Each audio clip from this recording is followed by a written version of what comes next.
नमस्ते जी। पॉडकास्ट की इस दुनिया में आपका स्वागत है और आज का दिन मेरे लिए बहुत ही खास है। मैं जेठालाल चंपकलाल गड़ा यानी कि आपका अपना कॉमन मैन, और आज मेरे सामने विराजमान है वो शख्स जिसकी एक फोटो के लिए लड़के घर से भाग जाते हैं, जिसकी चर्चा बबीता जी और रोशन सिंह 16 तक करते हैं। द किंग खुद, द मास्टर ब्लास्टर 2.0, भारत के रत्न श्री विराट कोहली। जेठा जी, रत्न वाली बात मत कीजिए। मास्टर ब्लास्टर सिर्फ सचिन सर के लिए है। आप तो ओवर एक्टिंग के किंग हो गए। अरे अतिशयोक्ति नहीं है, सच्चाई है, और इस सच्चाई की चाबी है ये वर्ल्ड कप ट्रॉफी। जी हाँ, हम बात करेंगे उस ऐतिहासिक रात की, बारबाडोस के उस सपने की जो आपने पूरा किया। विराट भाई, पहला सवाल तो यही है कि इस टूर्नामेंट से पहले आपकी जो फॉर्म चल रही थी, लोग कह रहे थे कि कोहली का जादू खत्म हो गया। बबीता जी ने तो मुझसे कहा था कि जेठा, अब विराट को भी संन्यास ले लेना चाहिए। सच बताइए, क्या आपके मन में भी कभी शक हुआ? जेठा जी, आप तो असली जनता के प्रतिनिधि हैं। देखिए, सच कहूं तो हाँ, मैं इंसान हूं। जब लगातार 7-8 पारियों में कुछ खास नहीं होता, जब आप जैसे चाहते हैं वैसी बल्लेबाजी नहीं हो पाती, तो दिमाग में तो विचार आते ही हैं। मैं भी निराश था, थोड़ा कंफ्यूज था, लेकिन जेठा जी, मेरे अंदर एक आवाज़ थी कि ये टूर्नामेंट मेरे लिए कुछ खास करके रहेगा। टीम मैनेजमेंट का सपोर्ट, रोहित का भरोसा, उन लोगों ने कभी मुझे बोझ महसूस नहीं होने दिया। तो ये फॉर्म वाली जो प्रेशर की चीज होती है ना, वो आपको परेशान करती है।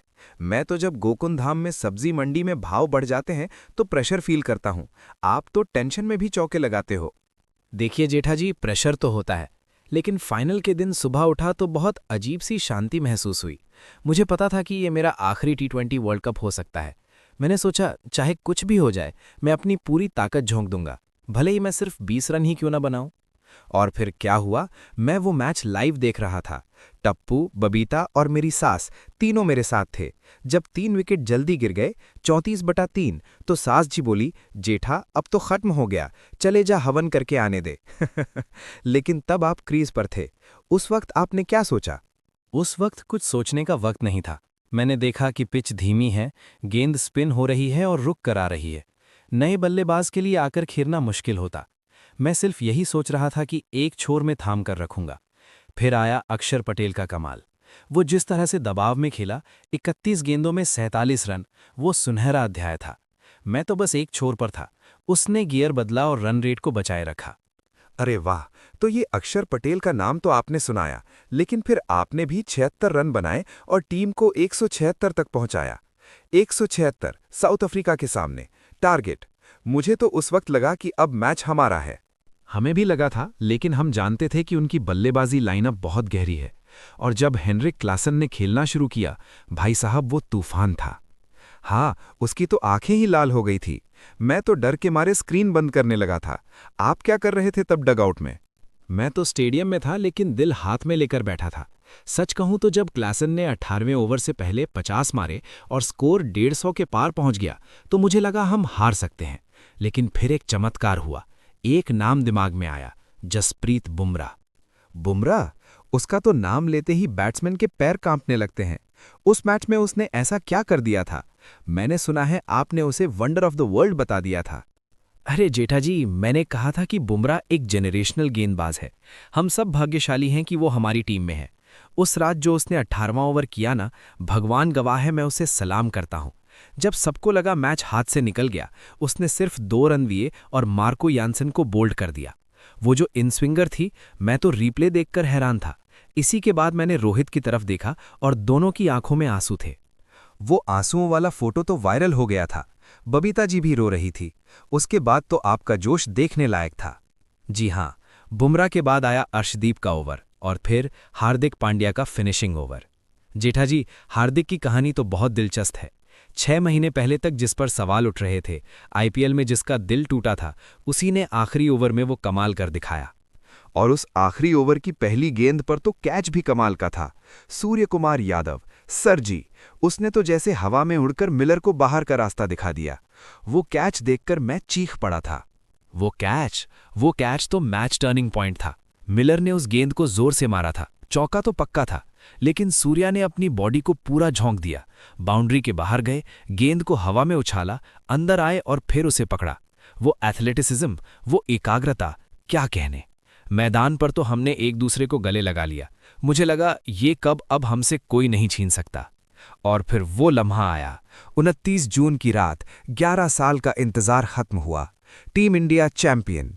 विराट भाई, जब आखिरी गेंद हुई और आप मैदान पर भागे, उस वक्त क्या महसूस हुआ? आंखों में आंसू क्यों थे? जेठा जी, उस पल को शब्दों में बयान करना मुश्किल है।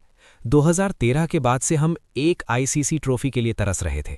हमने 2014 का फाइनल, 2017 का फाइनल, WTC, 2023 का वनडे वर्ल्ड कप फाइनल, हर बार टूट कर बाहर आए। रोहित ने 9 T20 वर्ल्ड कप खेले हैं, मैंने 6। उस वक्त जब मैंने रोहित को रोते देखा तो मेरा भी रोना रुक नहीं रहा था। वो रोना दुख का नहीं था, वो रोना 1.4 अरब लोगों के सपनों के पूरा होने का था। बिल्कुल सही कहा। और उसी रात आपने एक बड़ा ऐलान भी कर दिया, T20 इंटरनेशनल से संन्यास। बबीता जी अब आपको यूं ही मिस करेंगी टीवी पर। बबीता जी को मेरा संदेश है कि मैं T20 में नहीं खेलूंगा, लेकिन एक दर्शक के तौर पर हमेशा उनकी टीवी पर रहूंगा। देखिए जेठा जी, ये फैसला मैंने पहले ही कर लिया था, चाहे फाइनल जीतते या हारते। मुझे लगता है कि अगली पीढ़ी को आगे आने का मौका मिलना चाहिए। T20 क्रिकेट अब युवाओं का खेल है। मैंने अपना बेस्ट दिया है और एक शिखर पर इस विदाई से अच्छा और क्या हो सकता है। एकदम सही। अब हम आपको टेस्ट और वनडे में और ज्यादा एंजॉय करेंगे। लेकिन इस पूरे सफर में एक नाम और है जो छुपा हुआ है, रोहित शर्मा। कप्तान के तौर पर उनकी क्या भूमिका रही? रोहित सिर हिलाते हुए, ये हमारा मिलकर का सपना था। वो शख्स जिसने इतने साल टीम को संभाला, हर फ्रंट पर लीड किया, बल्ले से 257 रन बनाए और सबसे बड़ी बात, ड्रेसिंग रूम में हम सबको एकजुट रखा। हमने साथ में बहुत क्रिकेट खेला है। मुझे खुशी है कि हम दोनों ने मिलकर इस ट्रॉफी को हासिल किया है। ये कप उसका हक था। विराट भाई, आखिरी सवाल, गोकुलधाम वालों के लिए कोई संदेश? बिल्कुल। गोकुलधाम वालों, जेठा जी की तरह ही अपने सपनों के लिए डटे रहो। कभी हार मत मानो। चाहे 0 पर आउट हो जाओ या चौके छक्के लगाओ, मैदान पर उतरते रहो। और हाँ जेठा जी, आपकी चाय में जो मिठास है वो कहीं और नहीं मिलती। बहुत बहुत धन्यवाद विराट भाई, ये हमारे लिए बहुत बड़ी बात है। तो दोस्तों, ये थे किंग विराट कोहली, उनकी अपनी जुबानी। मैं जेठालाल आपको ऐसे ही पॉडकास्ट सुनाता रहूंगा। जय हिंद, वंदे मातरम।